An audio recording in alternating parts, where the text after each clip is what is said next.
Welcome to be digital. दोस्तों, आज की वीडियो में बात करेंगे उत्तराखंड प्राइमरी शिक्षक भर्ती के अंतर्गत बिग अपडेट के बारे में।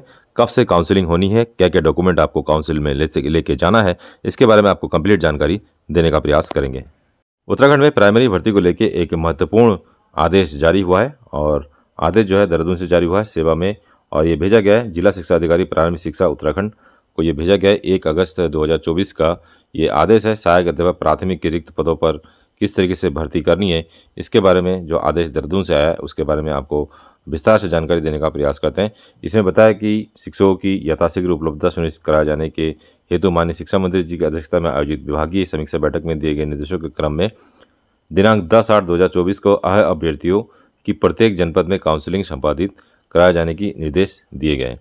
तो पहली बात कि जो काउंसलिंग होगी वो 10/8/2024 को होगी और प्रत्येक जनपद में काउंसलिंग जो है एक ही दिन में कराई जाएगी। तो जितने भी कैंडिडेट्स ने 13 के 13 जनपदों से फॉर्म अप्लाई किया है उन सभी को एक ही दिन में काउंसलिंग में शामिल होने का मौका दिया जाएगा, अर्थात किसी एक ज़िले में काउंसलिंग के लिए आप जा सकते हैं।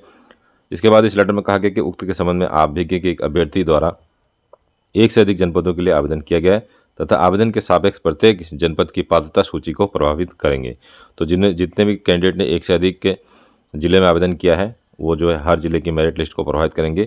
उक्त के दृष्टिगत विज्ञापित पदों की सीमा के अंतर्गत राजकीय प्राथमिक विद्यालयों में शिक्षकों की अधिक से अधिक संख्या में उपलब्धता निर्धारित कराए जाने के संबंध में समस्त जनपदों में एकरूपता हेतु निम्नलिखित बिंदुओं के अनुसार अभ्यर्थी काउंसलिंग प्रक्रिया संपादित कराई जाए। तो ये जो लाइन है इसका मतलब है कि सभी जनपदों में जो सीटें हैं वो खाली नहीं रहनी चाहिए, इसीलिए सभी जनपदों की काउंसलिंग एक दिन में कराई जाएंगी ताकि जो सीटें हो वो खाली न रहे। इसीलिए ये प्रक्रिया अपनाई जा रही है कि सभी जनपदों में एक ही दिन काउंसलिंग कराई जाएगी। अभ्यर्थियों को आवश्यक अभिलेखों के साथ काउंसलिंग में प्रतिभाग करने की सूचना 7/8/2024 को प्रत्येक दशा में समस्त जनपद के से संबंधित संक्षिप्त विज्ञप्ति के माध्यम से प्रकाशित कराई जाएगी। अर्थात 7/8 को जो है इसका लिस्ट जारी हो जाएगा कि प्रत्येक जनपद में किस किस को काउंसलिंग के लिए बुलाया जाएगा। इसकी जो नोटिफिकेशन है वो 7/8 को जो है पब्लिक हो जाएगा। काउंसलिंग के लिए निर्धारित स्थान, मेरिट सूची विभागीय वेबसाइट पर अपलोड किए जाने की सूचना आदि का उल्लेख उस लिस्ट में किया जाएगा। तो इस लिस्ट के अनुसार आप देख पाएंगे कि आपको किस जनपद में काउंसलिंग के लिए जाना चाहिए। जिसका मेरिट ज़्यादा होगा उसे अपने अकॉर्डिंग काउंसलिंग में जाने का या अपने श्रेष्ठ जनपद का या प्राथमिकता जनपद वाले जो स्थान होंगे उसमें वो जा सकते हैं। जैसे मान लीजिए जिसकी हाईएस्ट मेरिट होगी और जिन्होंने 13 के 13 जिलों से अप्लाई किया होगा तो हाईएस्ट मेरिट में होने के कारण उनके 13 के 13 जिलों में नाम आने की संभावना होगी और उनके पास ऑप्शन रहेगा कि किस जिले में उनको नौकरी करनी है और किस जिले में उनकी संभावना ज़्यादा है, तो उसी जिले की काउंसलिंग में वो जा सकता है। ऐसे में जिनका मेरिट कम है उनको यहाँ पर नुकसान उठाना पड़ सकता है। आज अभ्यर्थी निम्नलिखित अभिलेखों के साथ काउंसलिंग में प्रतिभाग करेंगे जिनकी सूचना जनपद द्वारा मेरिट सूची के साथ विभागीय वेबसाइट पर उपलब्ध कराई जाएगी। तो कौन कौन से डॉक्यूमेंट लेके आपको जाने हैं? सबसे पहले समस्त शैक्षिक प्रशिक्षण अंक पत्र, अर्थात जितने भी हाई स्कूल से लेकर डीएलएड तक आपने प्रमाण पत्र लगाए उसकी मार्कशीट चाहिए प्लस प्रमाण पत्र, तो दोनों चाहिए। जैसे आपका यदि बीए है तो बीए की मार्कशीट प्लस डिग्री आपको चाहिए होगी।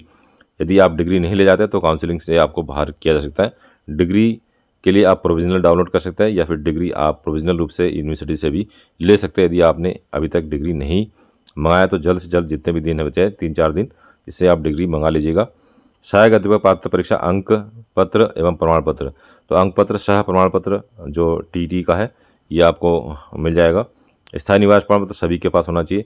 यहाँ पे जो है यूपी वाले स्थायी निवास प्रमाण पत्र नहीं ला सकते तो उनका फॉर्म ऑलरेडी कैंसिल हो गया होगा। जाति प्रमाण पत्र, यदि आपने रिजर्व कैटेगरी में फॉर्म अप्लाई किया होगा या फिर स्वतंत्रता संग्राम सेनानी आश्रित, यदि आपने इसमें से कोई भी आरक्षण वर्ग में आपने अप्लाई किया होगा तो उसका प्रमाण पत्र आपको लेके जाना होगा ओरिजिनल रूप से। यदि कोई गवर्नमेंट जॉब में है और उन्होंने भी फॉर्म को अप्लाई किया है तो एनओसी भी आपको लेके जाना होगा। बगैर एनओसी के जो है आपको काउंसलिंग में प्रतिभाग करने नहीं दिया जाएगा। जो ऑलरेडी गवर्नमेंट जॉब में है उन्होंने भी अप्लाई किया है, इसमें लगभग 350 लोग हैं। दिव्यांगता से आश्रित होने वाले अभ्यर्थियों द्वारा दिव्यांगता प्रमाण पत्र लेके जाना होगा और ईडब्ल्यूएस कैटेगरी में जिन्होंने अप्लाई किया है नवीनतम प्रमाण पत्र प्रस्तुत करना होगा, अर्थात 1 अप्रैल 2024 के बाद का 1 अप्रैल 2024 के बाद का आपका ईडब्ल्यूएस सर्टिफिकेट नवीनतम होना चाहिए, तब जाके आपको इसका फ़ायदा मिल पाएगा। कार्यालय गया 164 के अनुसार उत्तराखंड लोक सेवा आयोग की परिधि के अंतर्गत लोक सेवा आयोग की परिधि के बाहर समूहवार सीधी भर्ती के लिए अनिवार्य वांछनीय अर्हता संशोधन नियमावली 19 के प्रावधान में आच्छादित है तो संबंधित अभिलेख की मूल प्रति आपको यहाँ पे लेके जानी होगी। इसके अलावा वर्ष 2018 एवं 2020 के डीएलएड आवेदनकर्ता जो पूर्व में चयनित नहीं हुए थे और जिन्हें पूर्व में आवेदन के अनुसार वर्तमान चयन प्रक्रिया में सम्मिलित किया गया है और चयनित होने की दशा में समान पद पर पूर्व से कार्यरत न होने संबंधी एक शपथ पत्र भी देना होगा। तो ये शपथ पत्र केवल उनके लिए है जिन्होंने 2018 और 20 के जो डीएलएड है और जिन्होंने आवेदन किया था लेकिन उनका चयन इससे पहले नहीं हुआ था, तो उनको एक शपथ पत्र भी बनवाना होगा और वो भी काउंसिलिंग में मांगा जाएगा। इसके अलावा उत्तराखंड राज्य से बाहर अन्य राज्य से संबंधित अभ्यर्थी जिनका विवाह उत्तराखंड राज्य में हुआ हो के द्वारा उत्तराखंड राज्य में विवाह होने से संबंधित विवाह प्रमाण का शपथ पत्र। तो एक तो या तो आप इसके लिए विवाह प्रमाण पत्र यदि आपने बनवाया तो सबसे बेहतर है, विवाह प्रमाण पत्र लेके जा सकते हैं। यदि नहीं बनवा पाया तो इसका शपथ पत्र आपको बनवाना होगा विवाह का, तब जाके आपको काउंसिलिंग में बैठने दिया जाएगा। शहादत संख्या आप देख सकते हैं, इसके अनुसार उत्तराखंड राज्य के अतिरिक्त अन्य किसी राज्य का कोई व्यक्ति उत्तराखंड राज्याधीन सेवाओं में अनुसूचित जाति अनुसूचित जनजाति के लिए आरक्षण का लाभ नहीं ले सकता है। यदि कोई यूपी वाला है जिन्होंने फॉर्म का अप्लाई किया है और उन्होंने अनुसूचित जाति के है या फिर अनुसूचित जनजाति के, तो उनको आरक्षण का लाभ नहीं मिलेगा। पहली बात तो यूपी या अन्य डिस्ट्रिक्ट से या अन्य स्टेट से जिन्होंने अप्लाई किया उनका फॉर्म स्थायी निवास के आधार पर कैंसिल हो जाएगा। इसके अलावा बताया कि सापेक्ष समझ जनपदों में एकरूपता बनाए रखने के लिए दिनांक 10/8/2024 को अभ्यर्थियों को काउंसिलिंग कराए जाने के संबंध में अग्रतर कार्रवाई सुनिश्चित कर दो। ये तो डेफिनेट हो गया कि 10/8/2024 को जो है काउंसिलिंग कराया जाएगा। अब सबसे महत्वपूर्ण विषय पर चर्चा करते हैं। मान लीजिए किसी अभ्यर्थी ने 3 या 4 डिस्ट्रिक्ट से अप्लाई किया है या फिर उससे ज़्यादा डिस्ट्रिक्ट से अप्लाई किया है, तो कैसे आप ये पता कर पाएंगे कि किस डिस्ट्रिक्ट में आपको काउंसिलिंग के लिए जाना है।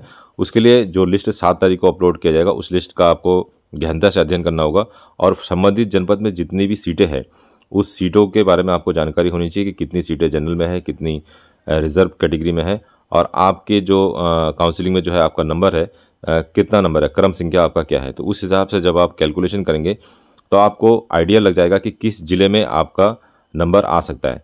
तो जिस ज़िले में आपका नंबर आ सकता है, हमारा यह व्यक्तिगत सुझाव है कि उस ज़िले में काउंसिलिंग करने के लिए आप जाएंगे तो आपकी जो सीट है वो कन्फर्म हो सकती है। अदरवाइज़ यदि आप इस भ्रम में रहेंगे कि मेरा नंबर आ सकता है, आपने कोई कैलकुलेशन नहीं किया है या आपने सीटों का वर्गीकरण नहीं किया है, सही से आपने स्टडी नहीं किया है, तो जितने भी जो दूरस्थ ज़िले हैं जैसे पिथौरागढ़ है, चंपावत है, चमोली है या अन्य उत्तरकाशी जैसे ज़िले हैं जहाँ पे लोग ज्वाइनिंग के लिए थोड़ा सा वहाँ पे कम लोग पहुँच सकते हैं, तो इन जनपदों की सीटें खाली रह सकती है। इसीलिए आप अपनी मेरिट लिस्ट को यहाँ पे ध्यान से देख लेंगे जो 7 तारीख को अपलोड किया जाएगा और देखने के बाद अपनी जो वरीयता क्रम है उसके अनुसार आप डिसाइड करेंगे कि किस जनपद में जाने से आपके चयन होने की संभावना अधिक होगी। तो दोस्तों ये था आज का वीडियो। इस वीडियो के रिगार्डिंग कोई और जानकारी आपको चाहिए तो मैं कमेंट कर सकते हैं या फिर वीडियो के डिस्क्रिप्शन में आपको हमारे टेलीग्राम और व्हाट्सएप का संपर्क सूत्र मिल जाएगा, उसे भी ज्वाइन कर सकते हैं। मिलते हैं नेक्स्ट वीडियो में, तब तक के लिए अपना ध्यान रखिए। Bye bye. जय हिंद, जय उत्तराखंड।